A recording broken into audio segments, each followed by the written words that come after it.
Hola, soy Camila. Este es un video que grabo puntualmente para la Cátedra de Estética.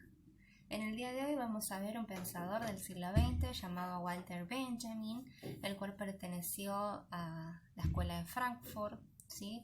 Una escuela que surge como forma de crítica social ante los acontecimientos que estaban sucediendo en el siglo XX, como la Revolución Rusa, la Primera Guerra Mundial, los movimientos fascistas, Hitler, Franco, Lenin, Stalin, ¿sí?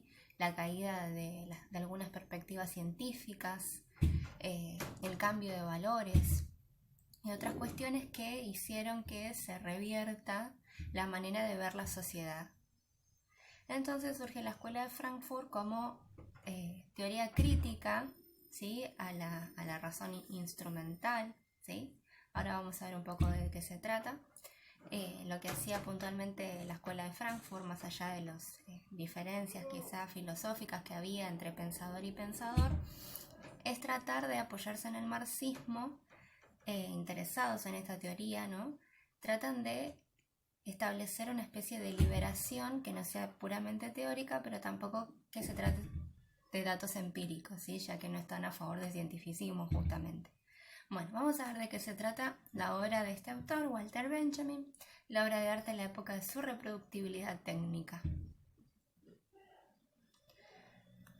Por ahí es necesario aclarar que, aunque estaban interesados en el marxismo, como dije anteriormente, cada autor le da su perspectiva, ¿no? Su perspectiva de liberación. En este caso, Benjamin, en esta obra, centra su análisis dentro de la obra de arte. Bueno, los postulados de la obra de Benjamin, o vamos a decir los ejes que recorre la obra de Benjamin, son los siguientes.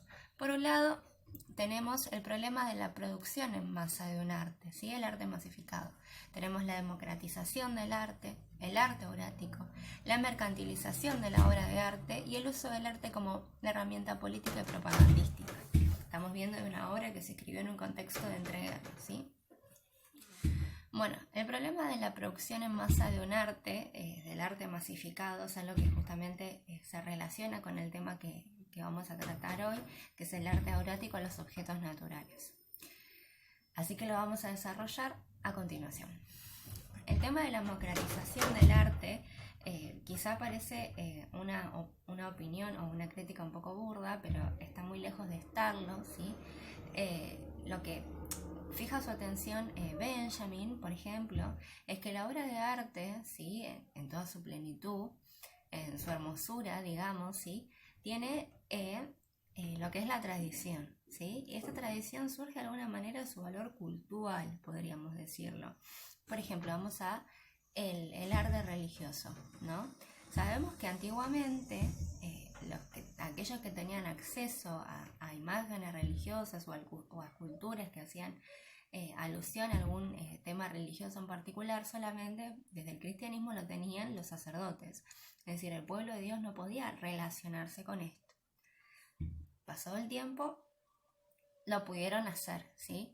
Hubo una democratización del arte. El arte, ese valor cultural que tenía ese objeto de arte, ya no era solo para unos pocos de valor ritual, sino que era para más personas. Lo mismo si ponemos como ejemplo el arte prehistórico, ¿sí? Lo que había en las cavernas. Ellos obviamente no lo hacían con motivo de exhibición, sino que era algo que se hacía a su aquí y ahora. Se hacía para compartir entre el pueblo, ¿sí? Servía para plasmar lo que ellos vivían, lo que ellos creían. Sí, que estaba lejos de ser un arte exhibido, ¿no? Bueno, la mercantilización de la obra de arte, ¿sí? Todo gira alrededor del capital que nos puede producir la obra de arte. De alguna manera se perdió ese acceso que nos brindaba de placer estético, ¿no? Sino que ahora tiene otras connotaciones comerciales, es decir, el capitalismo, ¿no? Vamos a tomarlo ahí desde el punto de vista marxista, se adueñó de esas instancias. Como dice otro pensador de la escuela de Frankfurt, Marcuse, no solamente le pide al obrero que entregue el cuerpo, ¿sí? En el trabajo, en la fábrica, sino que también le pide que entregue el alma, ¿sí? Que renuncie a sus valores de cultura, como el arte, los religiosos, políticos, ¿sí? Bueno, y el uso de arte como herramienta política y propagandística, otra vez volvemos al contexto de Benjamin, ¿sí? Aunque esto sigue siendo cierto actualmente. La obra de Benjamin, por más que haya sido escrita en el siglo XX, tiene mucha relación con el mundo actual. Bueno, y ahora nos vamos a ver puntualmente lo que venimos a hablar, que es el arte orático, ¿sí? Tenemos la imagen de un atardecer de verano, tenemos la imagen de una obra de dos obras de arte que son El Hijo Pródigo y Venus. Cada una nos puede transmitir algo diferente, cada una tiene su momento histórico, tiene su contexto en donde se fue producida, ¿sí? Donde se ensambló. Y eso constituye, vamos a ver ahora con mayor claridad, lo que es el aura, ¿sí? De la obra de arte, por eso es el arte aurático. Bueno, los objetos materiales, lo que hace referencia a los elementos de la naturaleza, ¿sí? También tiene una aura. Y esta aura está conectada con la autenticidad, con la unicidad y con la lejanía. Ahora voy a explicar mejor. Bueno, vamos a ver una frase de Walter Benjamin que dice: descansar de un atardecer de verano y seguir con la mirada una cordillera en el horizonte o una rama que arroja su sombra sobre el que reposa, eso es aspirar el aura de esas montañas, de esa rama. Bueno, esta frase está en el capítulo 3 de su obra El arte en época de su reproductibilidad técnica. Bueno, ¿qué dice Benjamin? Vamos a centrarnos en una de las primeras cosas que nombra, ¿sí? El atardecer de verano. Vemos un atardecer de playa, ¿sí? Que está cubierto por algunas palmeras, está un poco nublado el cielo. Inevitablemente ese paisaje nos produce algo, ¿sí? Que es captado, ¿sí? Mediante la vivencia estética, mediante la experiencia estética. Quizá ese paisaje nos puede recordar algo, nos puede traer a memoria momentos que hayamos vivido, nos puede producir nostalgia, felicidad, emoción. Eso es el aura, ¿sí? Es la esencia, podríamos decir, es su aquí ahora. Una de las condiciones más importantes del arte, su irrepetibilidad, su unicidad, como decía en la diapositiva anterior. El saber que ese momento es único, ¿no? Y que tenemos ese aquí ahora que nos transmite ese objeto natural, que nos hace sentir esas cosas, ¿sí? Que hace aflorar estos sentimientos mediante la experiencia estética. Y después tenemos la rama de un árbol, como también decía, sucede lo mismo. La cordillera, ¿sí? Pararse ante una cordillera, mirar del horizonte, decía Benjamin.